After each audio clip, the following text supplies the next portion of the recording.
Assalamualaikum warahmatullahi wabarakatuh. Perkenalkan, nama saya Egi Nurmalita Asyari. Di sini saya sebagai pembuka ingin menjelaskan presentasi yang sudah dikerjakan oleh kelompok kami, yaitu analisis data pada jurnal Statistical Evidence on the Impact of Agriculture Straw Burning on Urban Air Utility in China.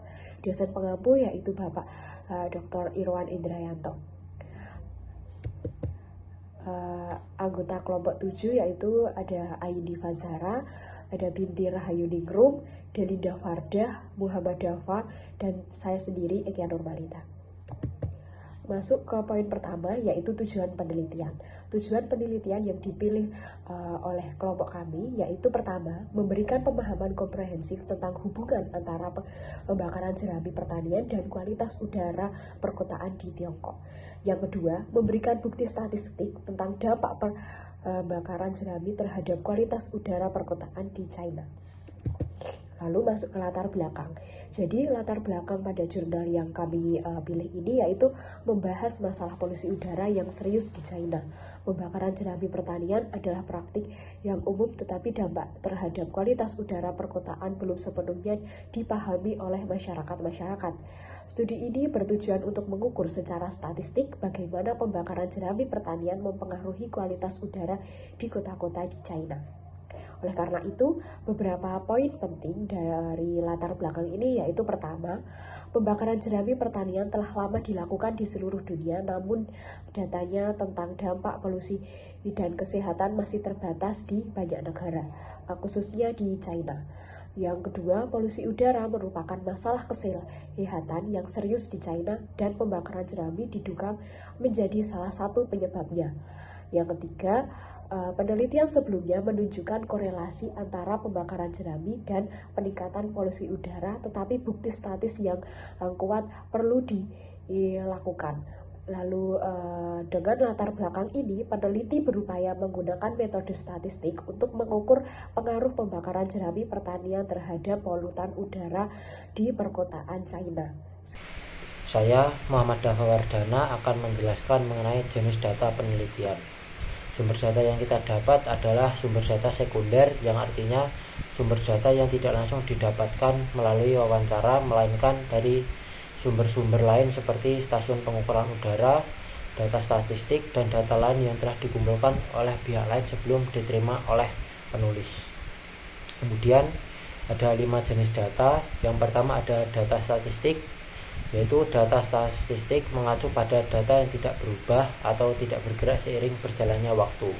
Data ini direkam pada satu titik waktu tertentu dan tidak mengalami perubahan dalam jangka waktu yang signifikan.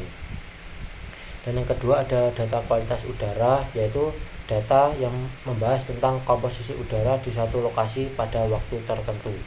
Dan kemudian yang ketiga ada data pengukuran polutan, yaitu informasi yang diperoleh dari alat-alat yang digunakan yang untuk mengukur konsentrasi polutan dalam udara maupun tanah. Dan kemudian yang keempat ada data pengukuran keadaan udara, yaitu data yang mencakup berbagai parameter yang digunakan untuk mengevaluasi kualitas udara di satu lokasi pada waktu tertentu. Beberapa parameter yang biasanya digunakan yaitu pengukuran yang meliputi suhu udara maupun kelembapan udara. Dan kemudian yang kelima ada data pengukuran keadaan tanah. Data pengukuran keadaan tanah ini mencakup berbagai parameter yang digunakan untuk mengevaluasi kondisi fisik, kimia maupun biologi tanah di suatu lokasi.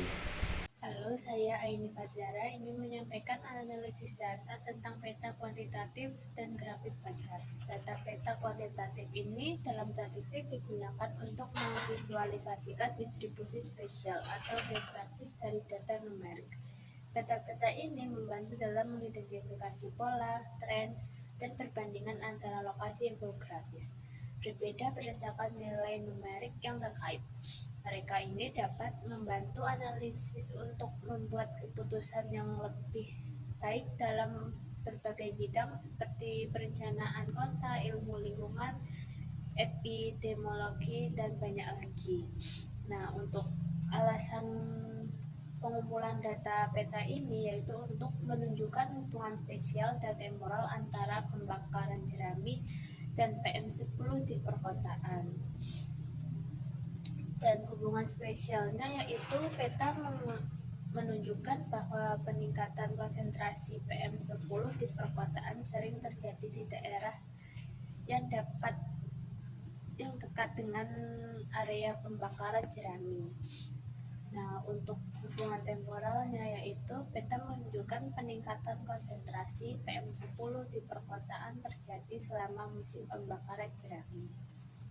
Nah, sedangkan untuk figur 2 yaitu grafik scatter plot dalam statistik digunakan untuk memvisualisasikan hubungan antara dua variabel numerik.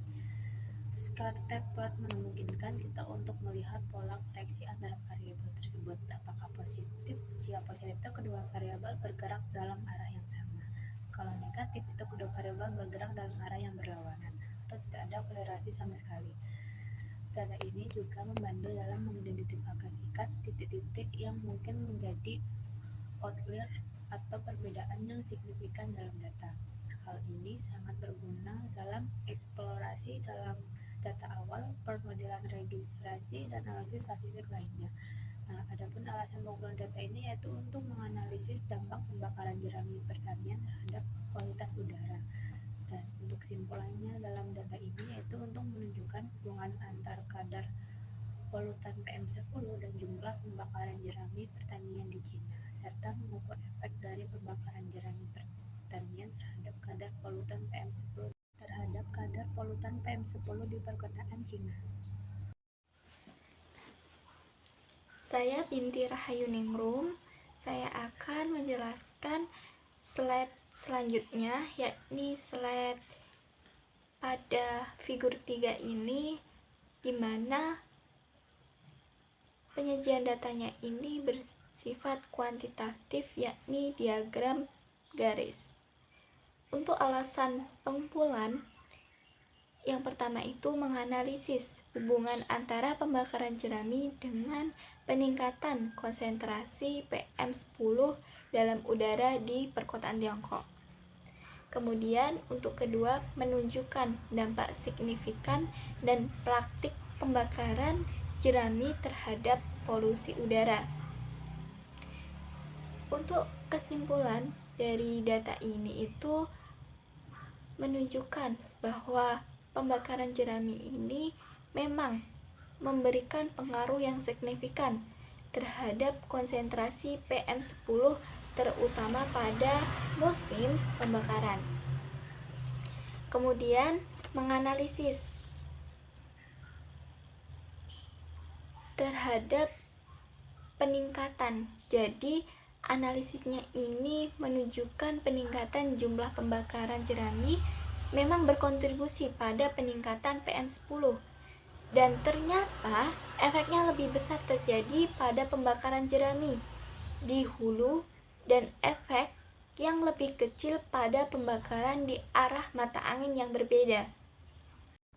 Dari data-data yang telah dijelaskan sebelumnya, dapat disimpulkan bahwa pembakaran jerami pertanian memang memiliki dampak yang signifikan terhadap kualitas udara perkotaan di Tiongkok.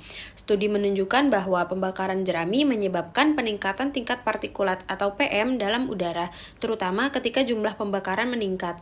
Regulasi yang lebih ketat terhadap emisi pertanian diperlukan untuk meningkatkan kualitas udara, dan instrumen berbasis insentif untuk mengurangi pembakaran jerami telah terbukti efektif. Selain itu, penelitian juga menyoroti perlunya penelitian lebih lanjut tentang biaya kesehatan dan sosial dari pembakaran jerami serta pentingnya mengatur pembakaran jerami untuk melindungi kesehatan masyarakat dan lingkungan. Sekian dari kelompok 7. Terima kasih. Wassalamualaikum warahmatullahi wabarakatuh.